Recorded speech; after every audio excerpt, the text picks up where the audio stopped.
விஜயா கிராமத்து சமையல் பார்க்குறவங்க அனைவருக்கும் வணக்கம். நம்ம இன்னைக்கு மரவள்ளி கிழங்க வச்சு இந்த புட்டை வச்சுருக்கோம். இது ரொம்ப டேஸ்ட்டாக இருக்கும். நம்ம இன்னைக்கு வீடியோவில் இது எப்படி பண்ணலான்னு பார்க்கலாம் வாங்க. அதுக்கு நான் இன்னைக்கு 1 கிலோ கிழங்கு எடுத்து வச்சுருக்கேன். இதை மரவள்ளி கிழங்குன்னு சொல்லுவாங்க, கம்பு கிழங்குன்னு சொல்லுவாங்க. கிழங்குல இப்போ நம்ம இந்த தொலியை எடுத்துக்கலாம். ஃபஸ்ட்டு நம்ம சின்ன சின்ன பீஸாக கட் பண்ணிக்கிட்டேன்னா உங்களுக்கு தொலி எடுக்கிறதுக்கு ஈஸியாக இருக்கும். இந்த மருந்து மேலே இருக்க தொலி அவ்வளோ இப்படி வெட்டி எடுத்துருங்க.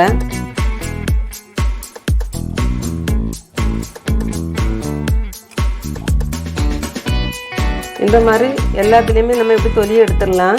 தொலியை எடுத்துகிட்டு மாதிரி க்ளீன் பண்ணிடலாம் தண்ணி ஊற்றி. நம்ம கிழங்க இதே மாதிரி தொலியை நல்லா மேலே இருக்க தொலியை அவ்வளோ நல்லா இழைச்சி எடுத்தாச்சு. நம்ம இனி இது தண்ணி ஊற்றி கொஞ்சம் க்ளீன் பண்ணிக்கலாம். இது மண் இருக்கும் எப்படியும் தொலியில், அந்த மண்ணில் உள்ள அழுக்கெல்லாம் இதில் இருக்கும். அதனால் கொஞ்சம் நல்லா கழுவி எடுத்துக்கிடுங்க. இதே மாதிரி இதை 2 நேரம் கழுவி எடுத்துடலாம். நல்லா கழுவி எடுத்தாச்சு. இப்போ இதில் ஒரு அழுக்கம் இருக்காது.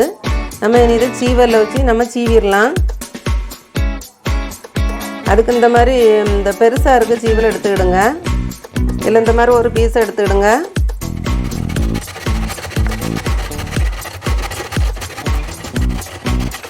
இப்போ கிழங்குல இப்படி லாஸ்ட்டில் வர வரைக்கும் நல்லா சீவி எடுத்துருங்க.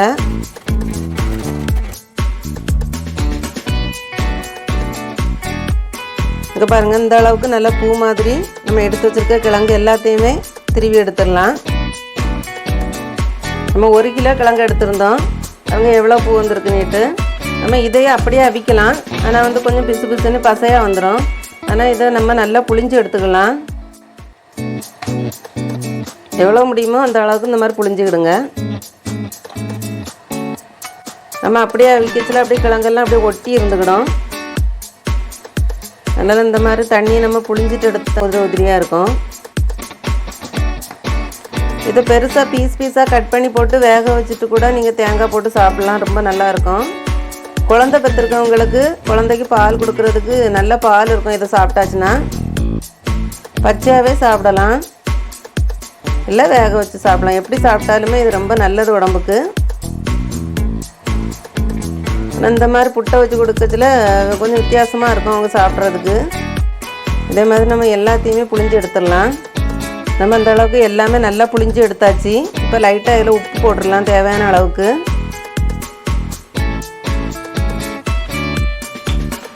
உப்பு போட்டு நல்லா அப்படியே லைட்டாக கலந்து விட்டுக்கிடுங்க. இப்படி நல்லா உப்பை போட்டு கலந்து விட்டாச்சு. இப்போ நம்ம இதை குழல்ல அவிச்சிடலாம். இதுக்கு நான் ஒரு அரை முறி தேங்காயை இந்த அளவுக்கு தேங்காய் பூ எடுத்து வச்சுருக்கேன். நம்ம இன்னைக்கு இந்த மாதிரி குழல்ல தான் அவிக்க போகிறோம். நீங்கள் இட்லி குட்டத்தில் கூட அவிக்கலாம். இப்போ இதில் நான் ஃபஸ்ட்டு தேங்காய் போட்டுக்கிறேன். இப்போ இந்த கிழங்குலையும் கொஞ்சம் போட்டுக்கலாம். கொஞ்சம் கிழங்கு போட்ட பிறகு கொஞ்சம் தேங்காய் போட்டுக்கலாம். தேங்காய் கொஞ்சம் நிறையா போடுங்க, அப்போ தான் நல்லாயிருக்கும்.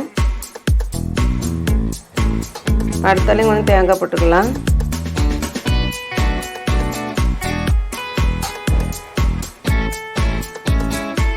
இந்த அளவுக்கு போட்டுக்கிடுங்க.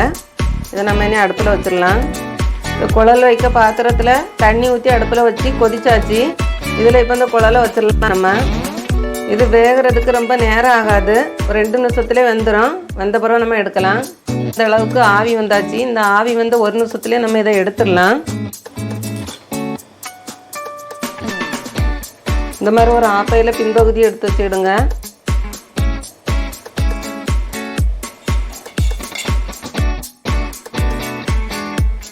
இதே மாதிரி இன்னொரு குழலையும் வச்சிடலாம். நம்ம ஃபஸ்ட்டு தேங்காய் போட்டுக்கலாம், அப்புறம் கொஞ்சம் கிழங்கு போட்டுக்கலாம்.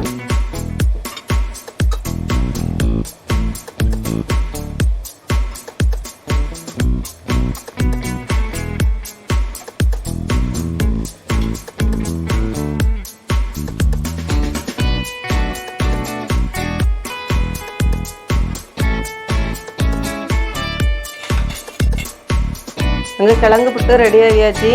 பாருங்கள், பார்க்குறதுக்கே இவ்வளோ நல்லா இருக்குன்னு. இதில் நீங்கள் சீனியே போடாமல் இப்படியே சாப்பிடலாம். இல்லை 2 சீனி போட்டுக்கிடுங்க.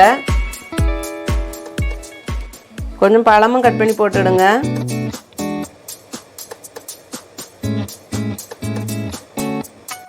ஒரு நாள் இட்லி தோசைக்கு பதிலாக இதே மாதிரி கிழங்குல புட்டை வச்சு கொடுங்க. ரொம்ப நல்லாயிருக்கும். நான் பண்ண வீடியோ உங்களுக்கு பிடிச்சிருந்துன்னா லைக் பண்ணுங்கள், ஷேர் பண்ணுங்கள், சப்ஸ்கிரைப் பண்ணுங்கள். வணக்கம்.